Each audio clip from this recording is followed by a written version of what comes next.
Fool's Ebony, Part the Oneth. Dramatis Personae.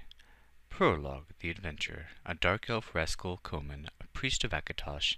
Leven, another priest of Akatosh. Epilogue: Steed, a priest of Julianus Rake, another priest of Julianus Shub, a mage Shub, a different mage of the same name Nephron, a somewhat sleazy merchant of 5 armorers Ortho Crun, husband of Millie, a lusty Contessa Millie, innkeep and philosopher Guernsey, bovine wench, assorted wenches, and cads of the taverns, soldiers, dwarfs, giants. Daggerfall and environs in the doldrums of the Third Era. Part the Oneth.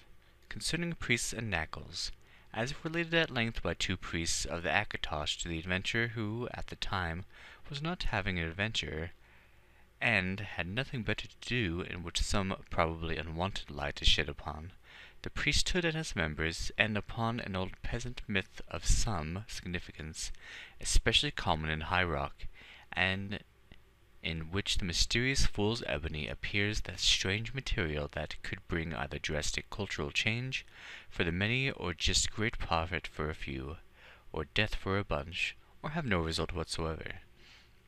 Early in the month of Frostfall, the dead Daedra Inn enter Prologue. Prologue. Our poor players will try and remember their lines and not trip over our meager set. I beg you, the audience, not to heckle, badger, or throw rotten foodstuffs. You will only make this short play last longer.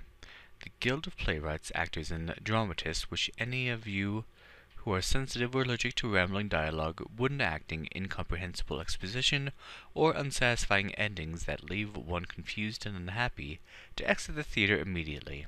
Your gold will, alas, not be refunded. As a saving grace, this series of vignettes contains gratuitous references to all pleasures of the flesh. You may enjoy it. Here comes our hero, the roguist, dark elf called the Adventurer. It's time for Prologue to trip merrily away.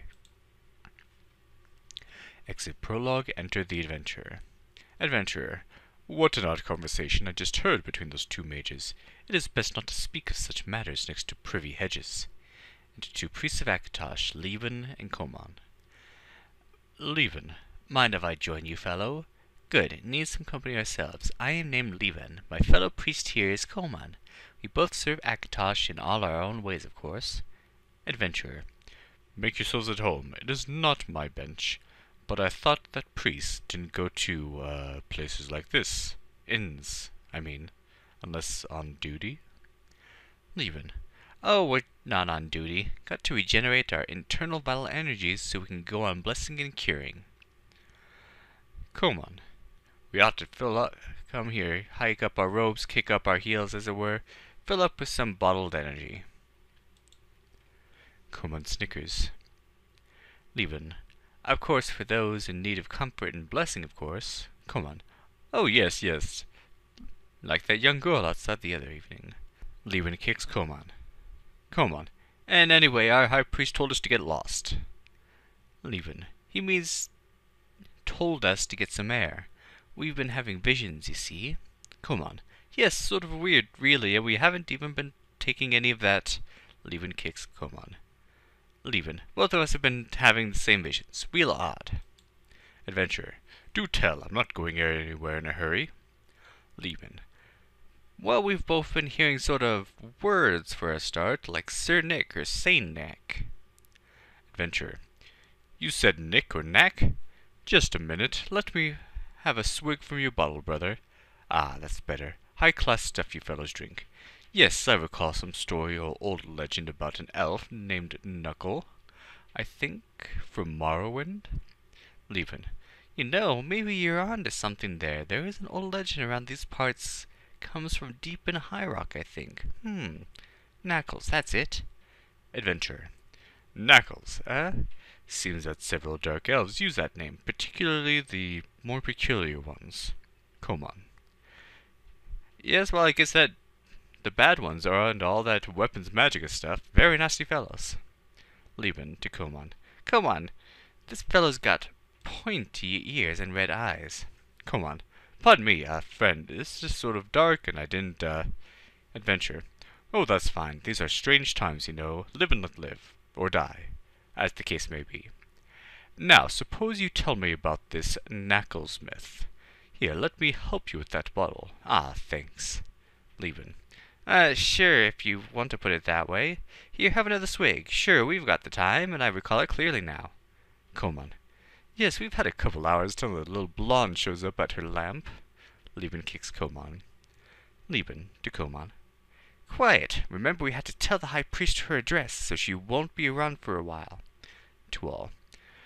Very well, here's the story, best as I can recall it.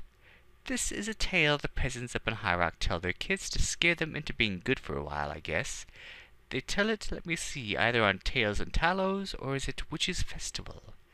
Just before the kids are sent out to the barn or pigsty to sleep. Coman. Nasty, cruel peasants, but then I'd send them all out to the midden.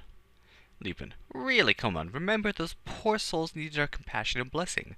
We are their salvation. Coman. Oh, who's in the old high mucky muck study? Leavin. Anyway, it goes a bit like this. If the kids have been real good during the year, filched enough in the market, mucked out the stables every day, not gone playing with goblins, left the sheep alone, and so on. If they've been real good, they've nothing to worry about. But if they haven't been real good, and there's this nasty, horrid dark elf spirit called Knuckles. Doesn't look like your typical dark elf. Thinner, taller, pasty white face, long as your arm. Walks like his knees and elbows bend the wrong way. Snickers like when you drag your fingernails across slate. Wears a tight black suit. Not Khajiit, more like a formal suit with buttons. But too tight and small. He visits the bad girls and... Come on.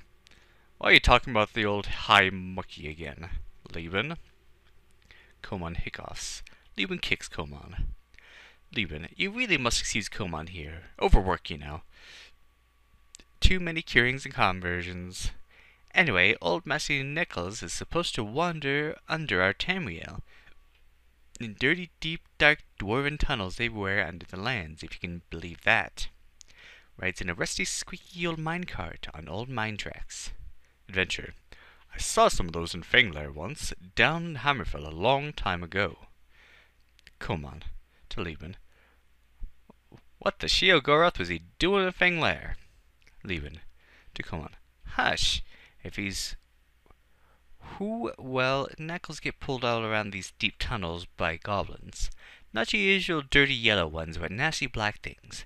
Anyway, they pull Knuckles around and through those dark tunnels, and then, late at night, he steps below each, and every bad child's hovel or house or castle makes no difference. Then he slides up the drainage pipes. Coman. Creeps up cracks, crawls through holes. Leapin. Oozes up oubliettes. Coman.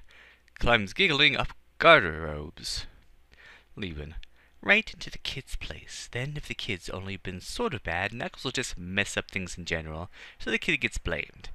Makes greasy, dirty marks everywhere, more than usual anyway. Breaks some things, steals some things, and so on and so forth. Maybe take the sugar sweets, leave some lumps of fool's ebony instead. Adventure. Fool's ebony, what's that? Heard mention of that. Oh well, a few hours ago, some mages.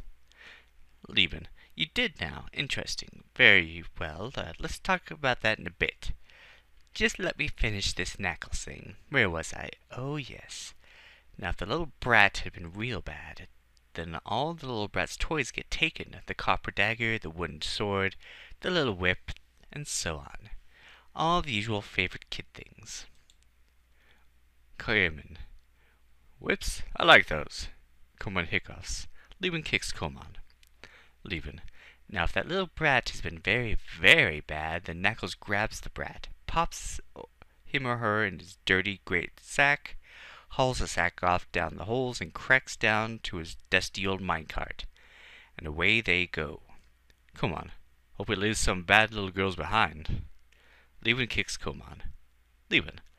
So we can save them, of course, friend. Well, sometimes, so I've heard tell, the brat never comes back. No great loss, I guess. Peasants just breed another. Coman. Know about that, I do. Leavin punches Coman's nose. Leavin.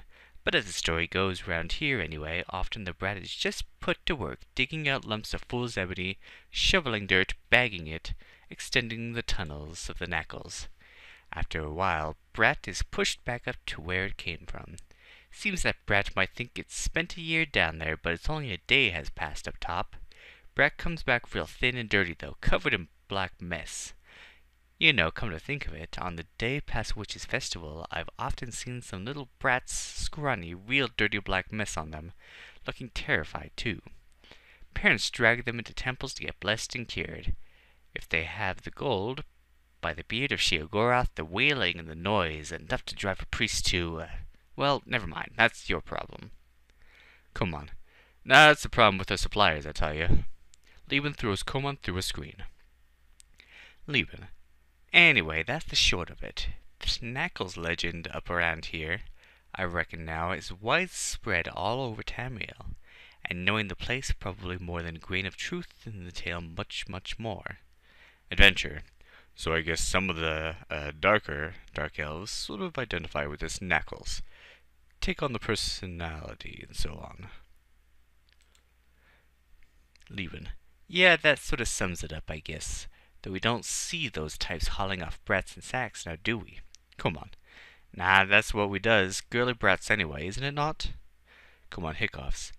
Lieben breaks a bottle over Komon's head. Komon falls unconscious. Adventure. That's a very interesting tale, gentlemen. Say, let me repay you with another bottle. What's that you're drinking? Ah, thought so. Innkeep, more holy wine for these holy men. Lieben. A blessing on you for that kind gesture, friend. Adventurer. I thank you. I sure could use 1 or 3. Anyway, this fool's ebony I've heard mutters and murmurs about of that late. Mostly eavesdropping, pardon me listening, to mages and the like. What's with this stuff? Here, have another swig. Good. Lieben. Well, we're not supposed to tell outsiders, but then you seem to know something already. If you've been hearing mage gossip, why maybe we can do some business. Profit all around. Well, for the Akatosh Chantry, of course, and your fee, good sir. Adventure. More and more interesting. Tell on, I pray you. Come on, staggers to feet. Come on, hiccoughs. Come on. Time for me to go convert that little lamppost girl. No, not last night's one, but the blonde. Exit Komon. Female squeals from off stage. Lieben.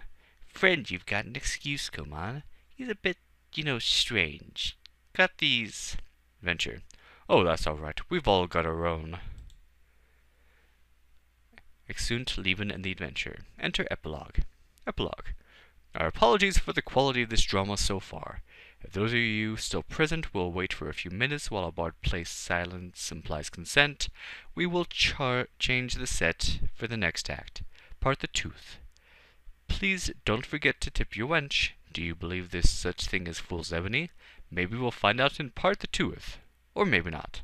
Flourish, exit epilogue. End of part the Oneth, being mostly concerned with the legend of Knackles.